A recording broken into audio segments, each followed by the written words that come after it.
नमस्कार दोस्तों, मैं पुष्पेंद्र कुमार स्वागत करता हूं आपका हमारे YouTube चैनल SDG4 में।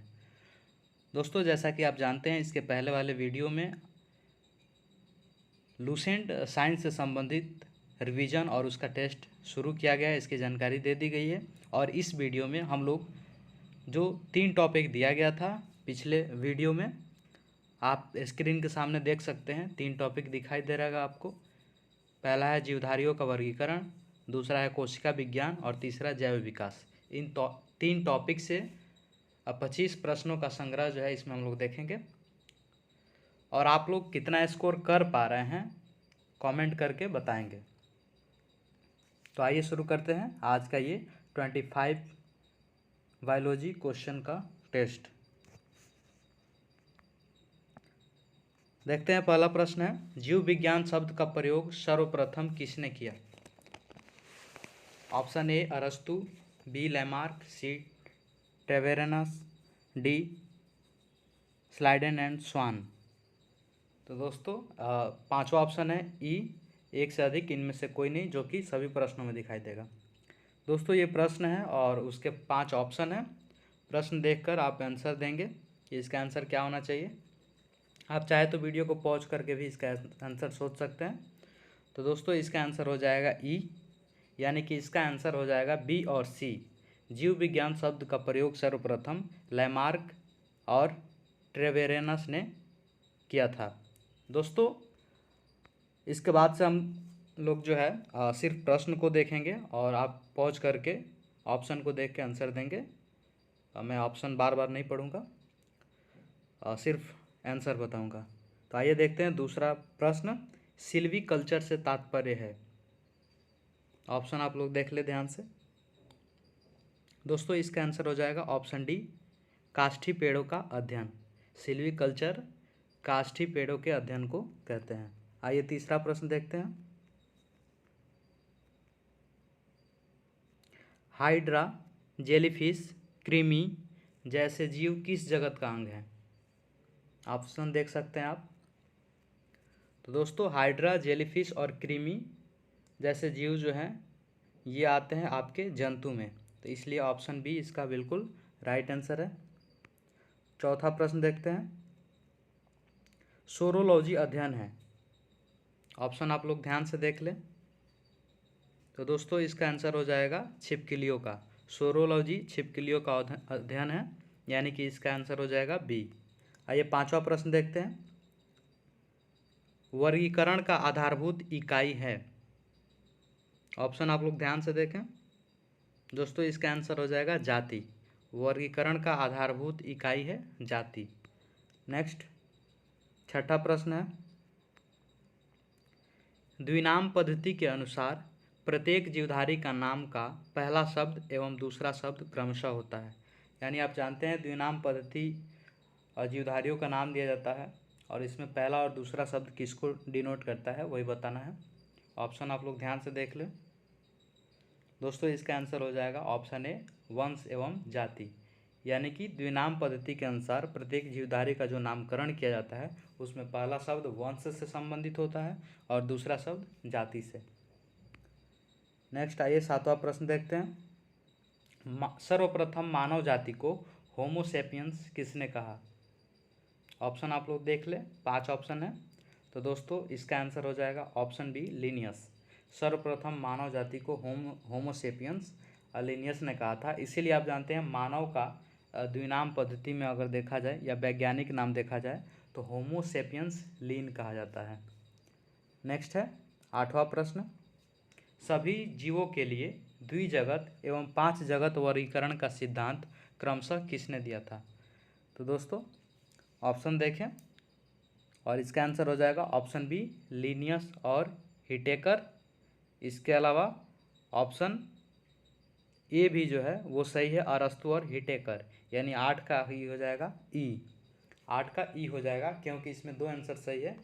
दोस्तों आप जानते हैं कि अरस्तु और लिनियस ये दोनों जो थे ये सभी जीवों को 2 भाग में 2 जगत में बांटे थे, पादप जगत, जंतु जगत। लेकिन हिटेकर जो थे वे 5 जगत में वर्गीकृत किए थे।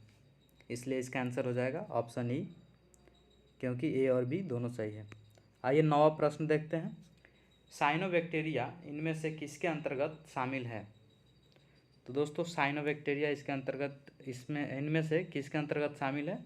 तो ऑप्शन देख लें आप लोग, और इसका आंसर हो जाएगा ऑप्शन ए मोनेरा। दोस्तों बैक्टीरिया जो है वो मोनेरा के अंतर्गत आते हैं, और साइनोबैक्टीरिया जो है वो भी मोनेरा के अंतर्गत आते हैं। तो इसका आंसर हो जाएगा ऑप्शन ए। 10वां प्रश्न है, जीवन का भौतिक आधार कहलाता है? दोस्तों इसका आंसर हो जाएगा जीव द्रव्य। दोस्तों जीव द्रव्य को जीवन का भौतिक आधार माना जाता है।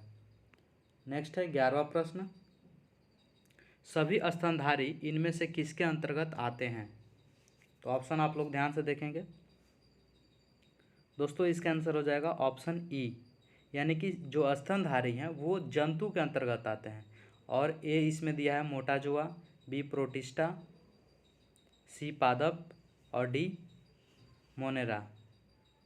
तो दोस्तों इनमें से जो है ई बिल्कुल सही आंसर है, लेकिन जंतु के अंतर्गत मेटाजुआ एक आता है, तो इसका आंसर जो है ए भी किया जा सकता है, यानी मेटाजुआ। तो इसमें ज़्यादा कंफ्यूज नहीं होना है। मेटाजुआ सामान्य तौर पे ऑप्शन नहीं देता है, अगर दे दिया तो मेटाजुआ आप मारेंगे, और नहीं मेटाजुआ देता है तो इसका आंसर ई हो जाएगा, क्योंकि जंतु इसमें ऑप्शन में नहीं है।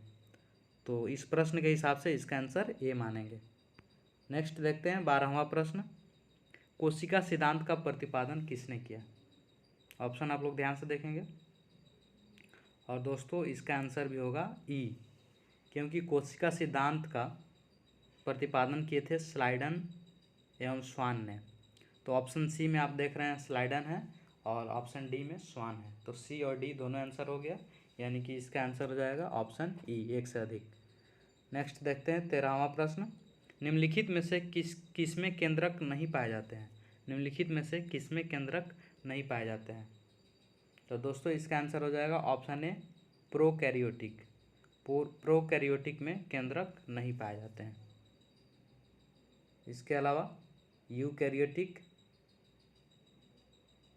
नहीं पाए जाते हैं, प्रोकैरियोटिक। नेक्स्ट है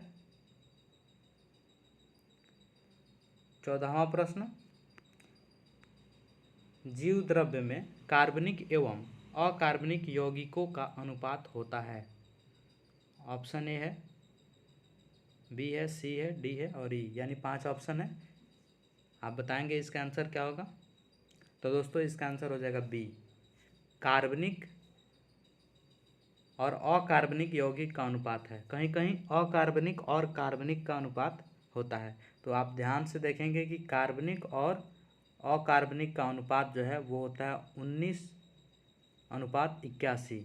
अगर यही प्रश्न अकार्बनिक और कार्बनिक का अनुपात पूछा जाए तो हो जाएगा 81:19, यानी इस प्रश्न के हिसाब से इसका बी आंसर सही होगा। नेक्स्ट देखते हैं 15वां प्रश्न, माइटोकॉन्ड्रिया की खोज किसने की? तो दोस्तों इसका आंसर हो जाएगा ऑप्शन बी, ऑल्टमैन ने। तो माइटोकॉन्ड्रिया की खोज ऑल्टमैन।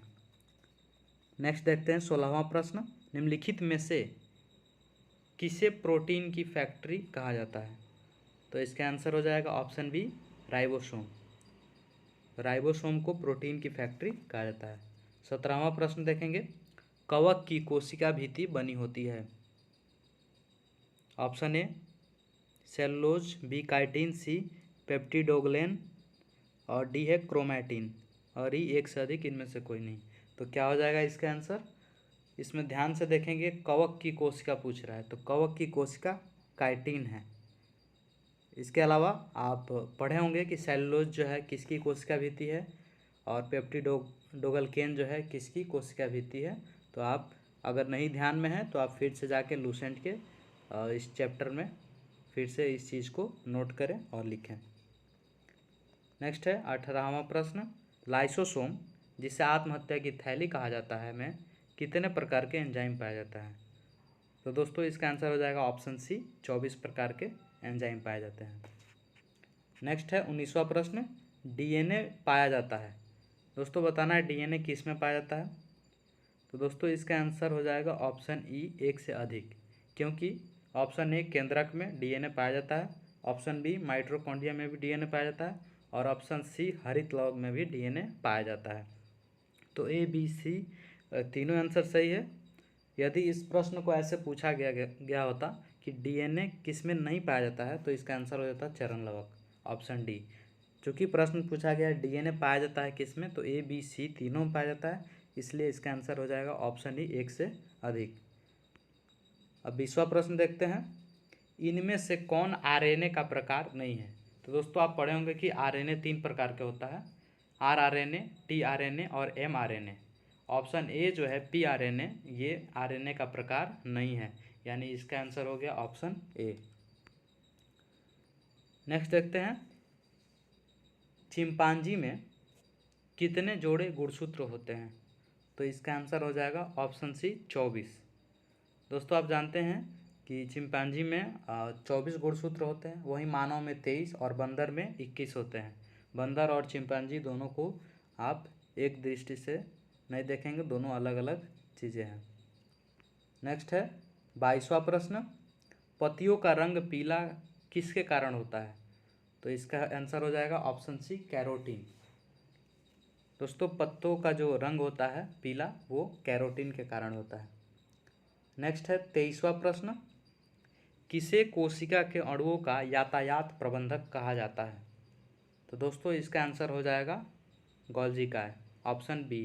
दोस्तों गोल्जी काय को कोशिका के अणुओं का यातायात प्रबंधक कहा जाता है। नेक्स्ट है 24वां प्रश्न, अवर्णीय लवक होता है।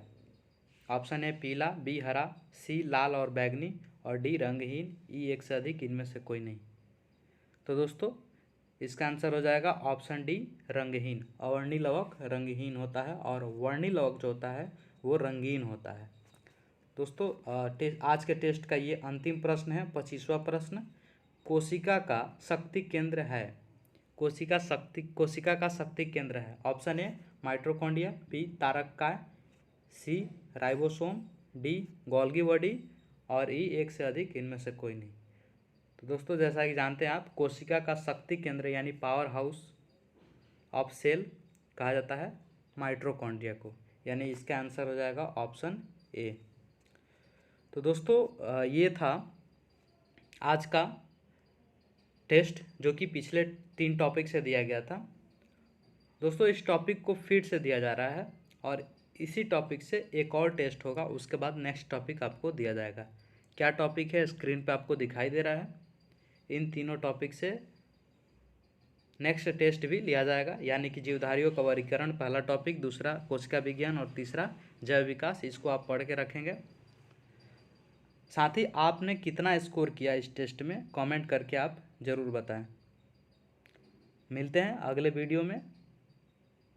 फ़िलहाल के लिए इतना ही, धन्यवाद।